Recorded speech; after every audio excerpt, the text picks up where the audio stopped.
اپنی توجہ کو، تو جو حقائق سامنے آتے ہیں، وقت کم ہو رہا ہے تو میں جلدی ذرا کروں گا۔ ان میں سے نمبر 1 ایران ہے۔ اگر ہم چلتے ہیں عرب سے مشرق کی طرف تو ایران ایک اعتبار سے یہ بازی لے گیا ہے پورے عالم اسلام پر۔ ان کے مذہبی عقائد، ان کی فقہ سے ہمیں جو اختلاف ہے وہ ہے اپنی جگہ پر ہے۔ آپ کو معلوم ہے میرے بارے میں کسی کو اشتباہ نہیں ہو سکتا اس اعتبار سے۔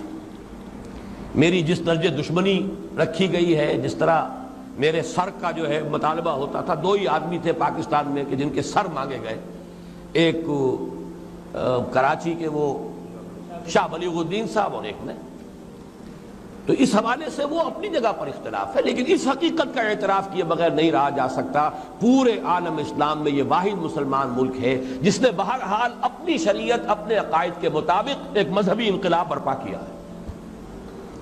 اور پورے عالم اسلام میں مذہبی سطح پر، حکومت کی سطح پر فنڈامنٹلسٹ صرف ایک ملک ہے، یا دوسرا جو ہے تھوڑا سا وہ ہے سوڈان، لیکن اس کی اہمیت اس لیے نہیں کہ وہ کسی عوامی انقلاب سے نہیں بنا، بلکہ وہ تو ایک فوجی انقلاب سے شکل بنی ہے جو بھی بنی ہے۔ اللہ کرے اس میں استقامت ہو، اس سے یقینی کوئی نتیجہ برآمد ہو جائے۔ خبریں بھی اچھی آ رہی ہیں، لیکن میں تو دنیا کا جو پرسپیکٹو ہے اس کے حوالے سے عرض کر رہا ہوں کہ اس پہلو سے ایران ان کا ٹارگٹ ہے، ٹارگٹ نمبر 1 ایک خاص اعتبار سے۔ ٹارگٹ نمبر 1 ایک دوسرے اعتبار سے ہم ہیں، وہ میں بعد میں عرض کروں گا۔ چونکہ حکومت کی سطح پر فنڈامنٹلزم ہے اور وہ آیا ہے ایک عوامی انقلاب کے نتیجے میں، پھر ان کے پاس تیل کی دولت ہے، اس کے خلاف اکنامک سینکشنز بھی ہو جائیں تو اگر لیبیا کھڑا ہو سکتا ہے تو بہرحال وہ بھی کھڑا ہو سکتا ہے، اور نقشہ وہ دنیا کو دکھا چکا ہے کہ لڑا دے ممولے کو شہباز، یہ نقشہ بھی اس نے دکھا دیا ہے۔ یہ ہے ایران کا معاملہ۔ نمبر 2 پاکستان۔ پاکستان 400 برس کی تجدیدی مساعی کا امین ہے، امانت دار ہے۔ پورے ہندوستان میں مجدد الفسانی رحمت اللہ علیہ، شاہ ولی اللہ دہلوی رحمت اللہ علیہ، سید احمد بریلوی رحمت اللہ علیہ اور ان کا جہاد، پھر اس 20ویں صدی عیسوی میں یا 14ویں صدی ہجری میں علامہ اقبال جیسا مفکر، مولانا مودودی جیسا مصنف، مولانا الیاس جیسا مبلغ، شیخ الہند جیسا مجاہد حریت، پورے عالم اسلام میں ان کا پیرلل کوئی موجود نہیں۔ یہ 400 سال کی تاریخ ہے، اس کی امانت، اور اس کے نتیجے میں یہاں کے مڈل کلاس میں فنڈامنٹلزم کا ایک نیوکلیس ہے،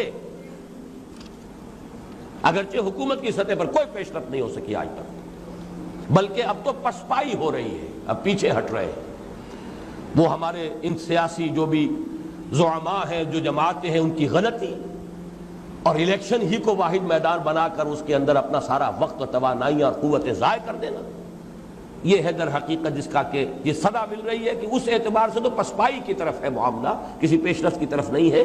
لیکن باہر والے تو دیکھتے ہیں نا کہ اندر کیا کچھ مواد موجود ہے۔ اگر مڈل کلاس میں وہ فنڈامنٹلزم کا بارود موجود ہے تو کسی بھی وقت اس کے اندر جو ہے وہ کوئی دھماکہ ہو سکتا ہے۔